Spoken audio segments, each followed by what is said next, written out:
Hi there. Will Labour or a future Labour government wreck the buy-to-let property market or the private rented sector, or PRS as it's known in the UK? Well, in my opinion, they could come close to doing just that. And I want to talk about that today and what the National Landlords Association has said about it. And in particular, that they think that rent payments should be an optional extra. Now, also, I want to talk about other things in today's video, but in particular about that reform. Now, before I go on, what can you do to transform your own finances? If you're worried about the economy, if you're worried about rising costs, interest rates, and just general problems with future jobs, then what can you do to transform your finances and become financially free without necessary sacrifice and pain and spending 40 years putting your money aside into a bank account or a pension? Now, to help you with that, I've got some special free training, so please click on the link in the description. It's absolutely free, a good hour-and-a-half session of training to help you get your finances in order and get you to where you can become financially free. It's not a get-rich-quick scheme, by the way. It's showing you the ways you can economize, to save money, to invest money, and to use other people's money as well. I brought out this book about a year ago. It's called Borrow and Grow Rich. It's primarily about using other people's money to gain wealth, which is what the wealthy have done for many years, for centuries in fact. So it's 200 pages of content there, and it's also now available on Audible. So you can download on Audible if you're an Audible user and you've got your one free credit a month. I love Audible. I think it's a great place to listen to audiobooks. You know, I've got a pile of books that I can't get through, but put them on Audible and I'll get through them.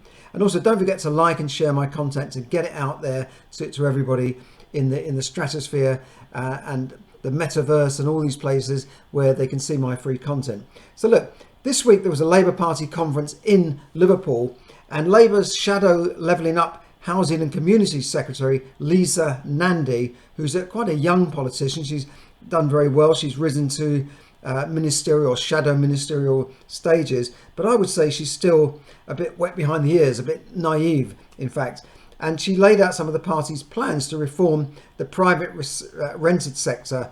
Now, in her speech, she essentially promised that should Labour come to power, rent payments, now listen to this, rent payments will be considered an optional extra for tenants, with the party planning to end automatic repossessions for rent arrears.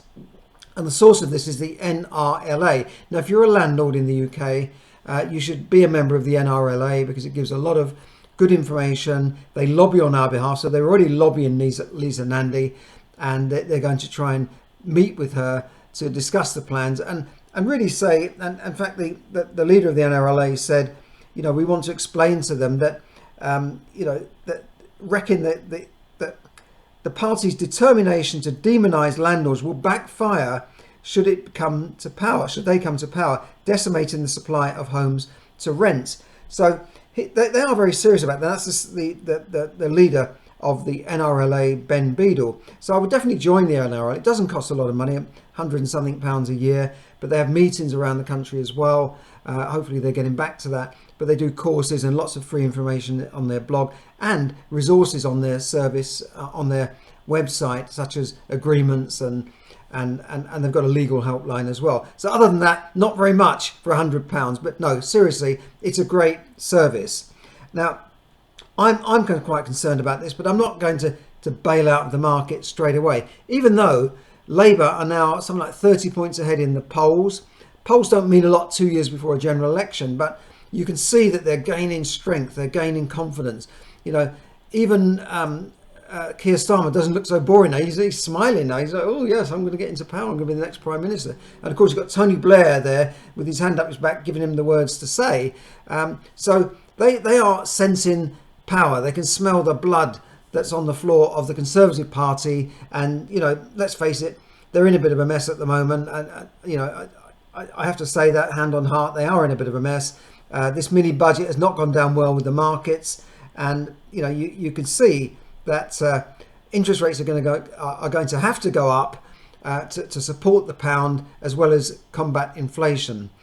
So moving on to other things now. In this video, I'm also going to talk about the pound, the dollar, pension funds, UK economy, energy crisis and US stocks. So the pound and dollar, it actually reached a point the other day where the pound and the dollar were at parity, and the euro were all at about the same rate. And I actually took a photo outside an exchange, money exchange shop, and they're all about the same rate, which is I've never seen in my lifetime. I've seen the dollar where, you know, it's been 140, 150, but I've known the dollar to go almost to $2 to £1. Now it's almost at parity. And if you went down to your airport and changed up, you know, a couple of £100, you'd get less than $200 with all of the commission. So this is why all the Western governments are in trouble against the dollar, by the way. It's not just the UK, but it's why interest rates went up and why the bond market got into trouble. And in fact, I just read a brief report yesterday by the Financial Times that pension funds have been dumping shares and bonds to cope, because they have guarantees in place for their pension holders. And for some reason, they've been dumping bonds and shares. Will that be the start of a market downturn for UK shares? We shall see.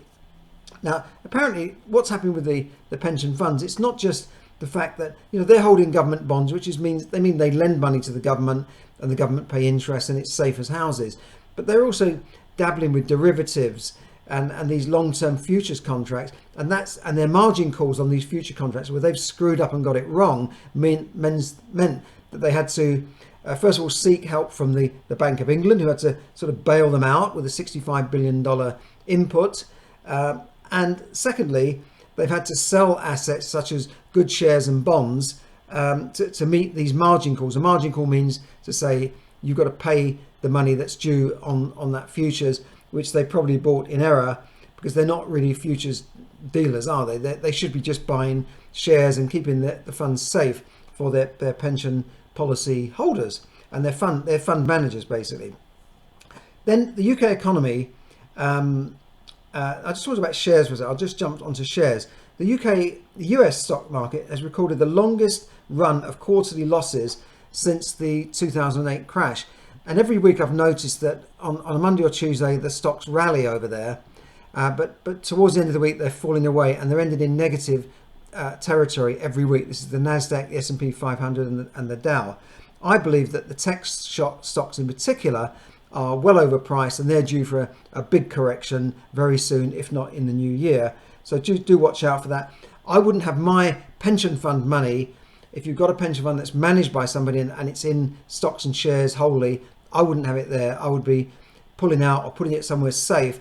You could, you know, if you've made very good gains over the last year, so let's crystallize those gains and pull out for the time being. You know, what can you lose? If you lose a bit of growth that would have happened over the next few months, so what? You've lost a bit of growth. But if the market goes down, you've lost your money, you've lost your capital, and that could take many, many years to come back. You know, if you lose, say, 30% of your capital, you know, the market's going to have to really grow some over the next few years. You know, even if it grew at 3% a year on top of what you normally get, it would take like 10 years to get that money back, if you know what I mean. So just be careful there. I would be a bit more cautious. I'm a cautious investor. Maybe some of you are not, and you think, oh, he's talking rubbish. The market's going to keep going up and up and up forever. Just like they say about properties. What will happen to the property market? It can't go on and on forever. No way. Not with affordability, interest rates, the energy crisis, and all these things. It just cannot happen. Now, the Bank of England last week said we may be in recession already. This week they realised we're not actually in recession technically, but only just. The UK economy grew by, listen to this, 0.2%.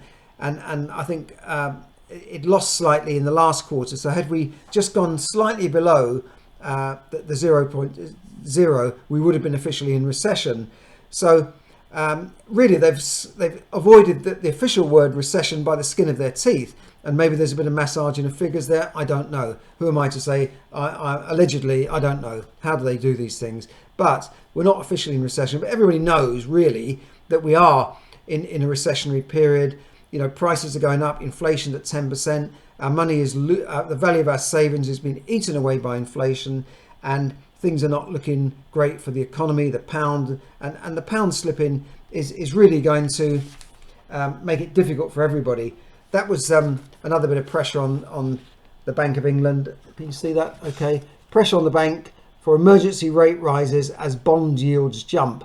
Don't ask me to explain about bond yields, but it just means that the bank is now under a bit of pressure because of all these problems with the bond market and pension funds. And the pound hit an all-time low last week. So we're in troubled waters.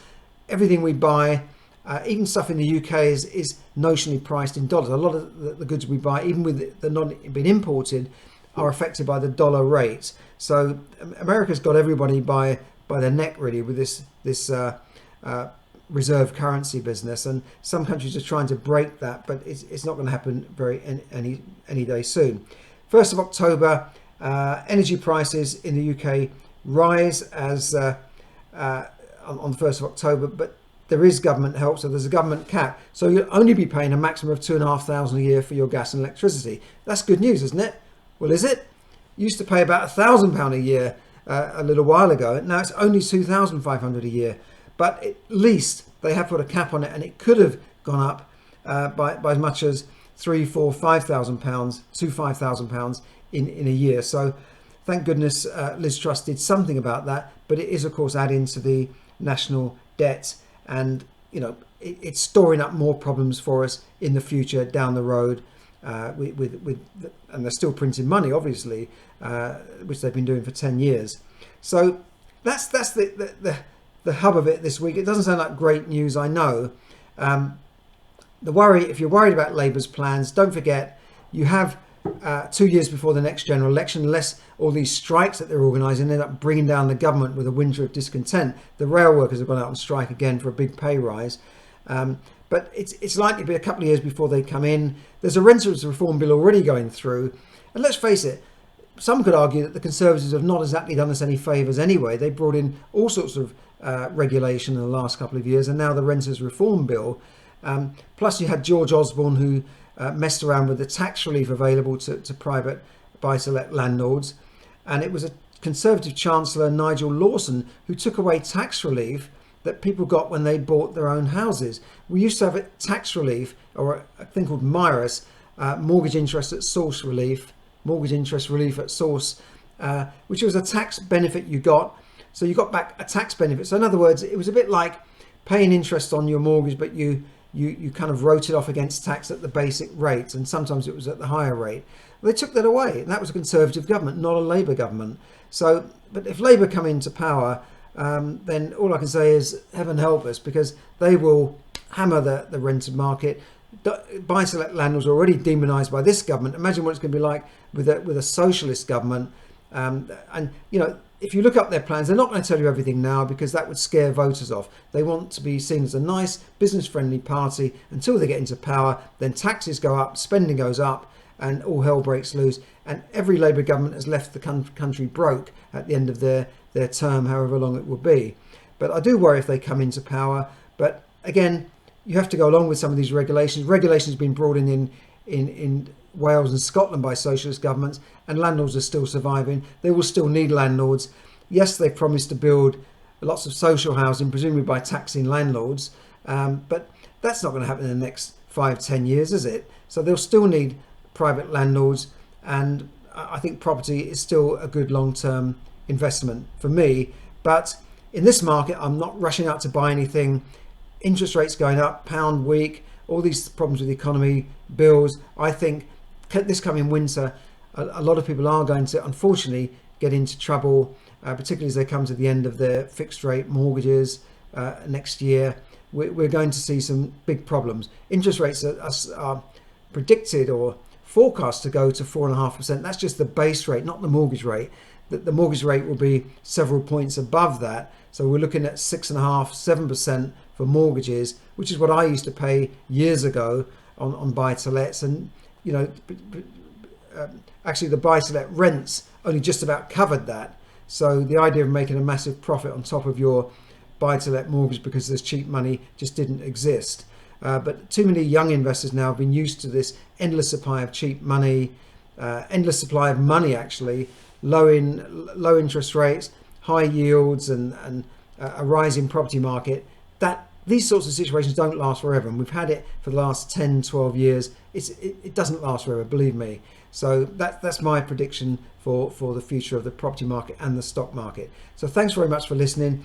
Thanks for checking out my YouTube channel and all the other channels. Thanks for helping it to grow to 2,225 subscribers. I know that's not huge compared to some kids who sell toys on YouTube. Some 10-year-old kids probably got 10 million subscribers. But do like and share and subscribe and hit the notification bell, whatever it is, just to get that content out there. And do check out my free training. Sorry, my voice is going. I'm not feeling great today, but I will see you again soon. Thanks for listening. This is Charles Kelly, bringing you money tips to help you save, earn, invest, accumulate, and enjoy more money. Thank you.